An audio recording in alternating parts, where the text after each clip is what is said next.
Hello, hello, hello, and welcome back. It is Cellar Chats here at Second Glass. I'm in the cellar, as you can see. If you didn't realize that's where I was, then I should worry about it. And we love it. And this week we are going all California because it just seems right. Fresh off of U.S. soccer team's win yesterday in the World Cup. If you're not watching that, I don't know what you're doing. You're missing out on one of the greatest sports events ever, just in general. Not specifically this one, but, just World Cup soccer. It's incredible.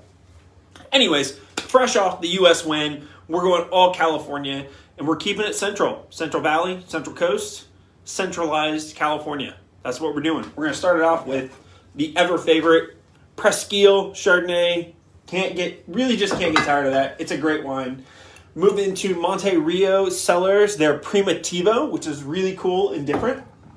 And then round it out on a very savory and very fitting note, 𝘗𝘀𝘧𝘅 PS Syrah, considering I'm looking out the window and it is drizzly, sort of cold, not really cold, it's kind of warm. I don't really know what Wilmington is doing today. I think it feels colder than it really is, and I think that's the weather we're going to have for the next few days. So why not have a really delicious California flight, celebrate the U.S. win, and, enjoy some wine and, kind of dreary weather as we get amped up for the holiday season. So let's pop into it. So Presqu'ile, we're not going to go too far into this one. We've featured this a few times. It's a great wine. It's been on the list here at Second Glass for several years now.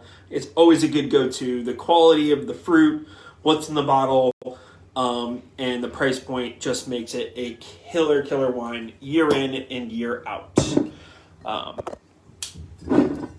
Based down in Santa Maria Valley, is actually where the estate is based, but this is their Santa Barbara County bottling, so they source a little bit of fruit off the estate, and then some fruit from in and around the estate, made very much in the, I'll use this term, but I don't really like to use it because it's sort of like takes away from everything, in the Burgundian way. A lot of neutral oak fermentations, neutral oak aging. There is a touch of new oak on this bottling, mostly when they're just using, they need new barrels to rotate into the winery facility itself.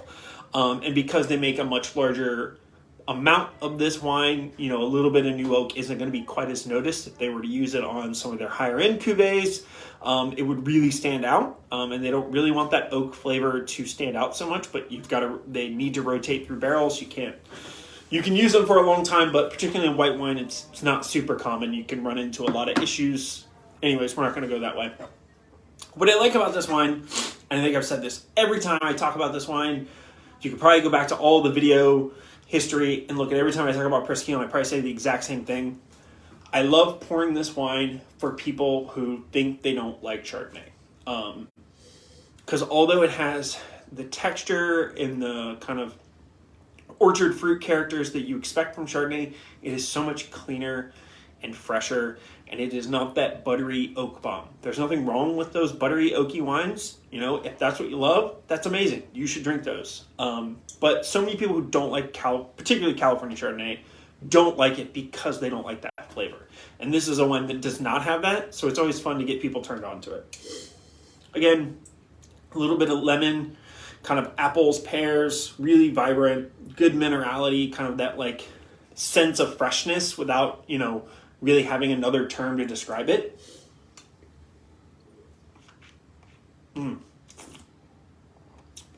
Wow. Great textural breadth, really clean across the palate.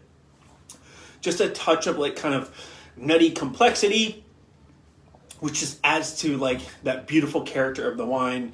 So you've got that citrus and orchard fruits. It's almost like the most perfectly balanced, like baked, like kind of like apple or pear pie with maybe like a almond, like hazelnut, like toasted crust on top of it. It is almost so not sweet without being unsweet, if that makes any sense whatsoever. I think I just made everyone stop watching. Regardless, the wine is delicious. And you should come out, try it. if you haven't already. Again, that is Presquile's Santa Barbara County Chardonnay. All right, off to what is the Central Valley of California. So as opposed to Central Coast, basically, you've got the North Coast, and then you've got Southern California, you got the Central Coast, basically right in the middle, and then you can go the other east and west. So you've got the coastal region, the Central Valley, and then you've got kind of the eastern side of California. Lodi kind of lies in that Central Valley, and I don't think a day goes by when I see somebody, and if the conversation happens to, let me rephrase that. I don't think there is a conversation I've ever had with anybody in wine that centered around Lodi where somebody said, I just find those wines to be overtly big and not very exciting and boring and usually relegated to very cheap wines, which, I'll be honest, that is sort of how I felt for a long time. But it's a shame because Lodi itself is really a treasure trove of great farmers and really old vineyards, which is why you're seeing a lot of younger winemakers. They're making their way out there, a lot like Patrick Cappiello and Monte Rio. It is a great place to go to find really fun, interesting grapevines that probably are at least 50 years old, if not older, and oftentimes farmed incredibly well. One of the main reasons that Lodi became so known for these bigger, fuller, kind of ubiquitous, homogeneous wines is that it's a dry, somewhat arid, easy growing climate. It's warm. They get some influence from the Pacific Ocean, so even though it's pretty hot, it's somewhat balanced. They can make lots of wine and do it very easily. Anybody who has a capitalist mindset is going to say, hey, look, I can go grow a lot of fruit and make a fairly inexpensive wine because it's not considered a highly lauded region.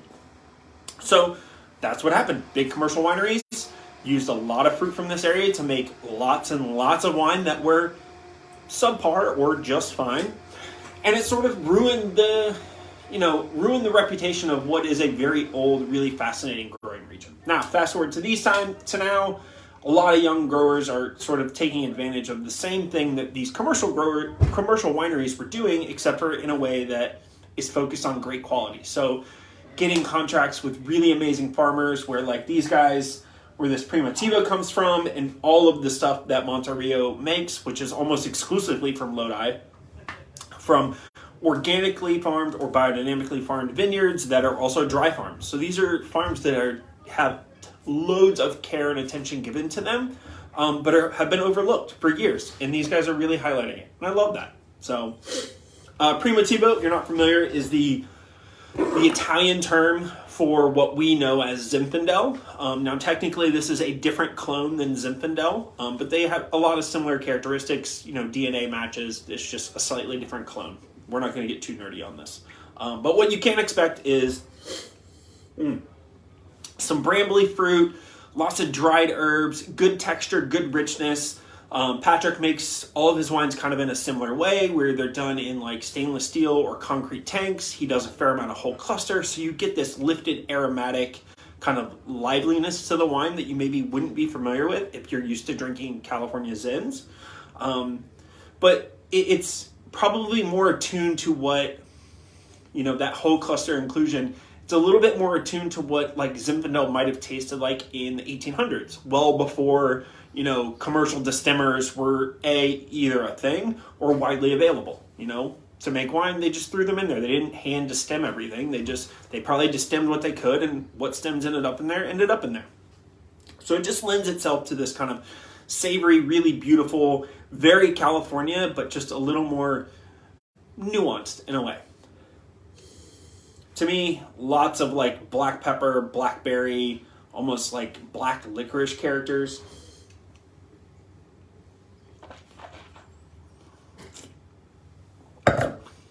Whew, yeah, it's been a minute since I had this. The palate is really, it's got brightness, but also complexity. Again, some more of that savoriness. Wow, very like salivating, like great acidity. This is a beautiful wine. And again, for this kind of dreary, sort of cold, sort of not cold weather, I don't know if you can go much better than this. This is really spectacular. I'm glad we're doing this. I haven't had the Primitivo in a while. You don't see that a lot, especially from California. And it is really quite lovely. So cheers to that.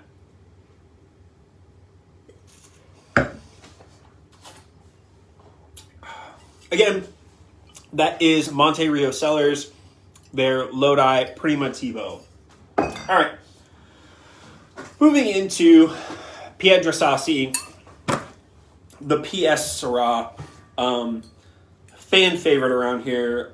We've been, I think from the moment that Celeste and William tasted this wine, they wanted it on the list here all the time. Now, fortunately, Sashi makes a decent amount of this particular wine, so they have it on the list most of the year, but there's usually a little gap around summertime where it does disappear. But in all fairness, this wine really shines at this time of the year, when it's a little bit cooler, a little bit more conducive to a red wine of this character. Is this a full-bodied wine? I'd maybe say medium full. What this wine definitely is very savory, very unique, and quite possibly one of the best values, I think, in California Syrah, or in Syrah in general. Sashi, probably more known for his work at Sandy, Domaine de la Côte, and Evening Land as the partner and winemaker with Raj Parr under all of those projects. But then he's also had his hands in a lot of things. He was the winemaker at Stoltman for many, many, many years. But then he started this project with his wife and his daughter, 𝘗𝘀𝘧𝘂, which is really focused on Santa Barbara and almost exclusively focused on Syrah. He makes a couple other things, but for the most part, it's all Syrah. They also grow heritage grains. They make fresh baked bread. That's really his wife's project. They do vinegars. They do olive oils. I mean, this guy, I don't think he sleeps ever. He started out wanting to be a chef. He worked in the culinary world for a while, and that's how he made his way to wine. And we are all greater for it. I'm not going to go too much on this wine after what I just said, just because I think the wine really speaks for itself. It is, it is violets. It is kind of like licorice pastil. It is blackberries, savory, kind of olive tapenade, herbaceous characteristics. I mean, this is telltale Syrah that is very much influenced by Northern Rhone. And you could easily put this next to a Northern Rhone Syrah, and you could probably get very confused. It is a cooler site. This is all Santa Barbara County. It is a cooler site. Northern Rhone is not exactly a hot place.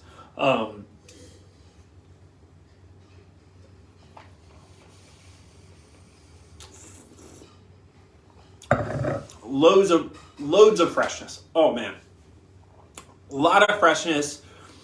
It's got ripe fruit, but it's not overwhelming. I mean, I really think that you could put this next to a quality Côte Rôtie or a quality Cornos and really get mixed up as to which one is French and which one is California if you didn't know going in. And if you didn't know that one of them was not from the Northern Rhone, I think you could easily mistake this as a good quality Syrah from any quality maker in the Northern Rhone. 𝘗𝘀𝘧𝘂, I think, across the board makes some of the best Syrah in the United States, period.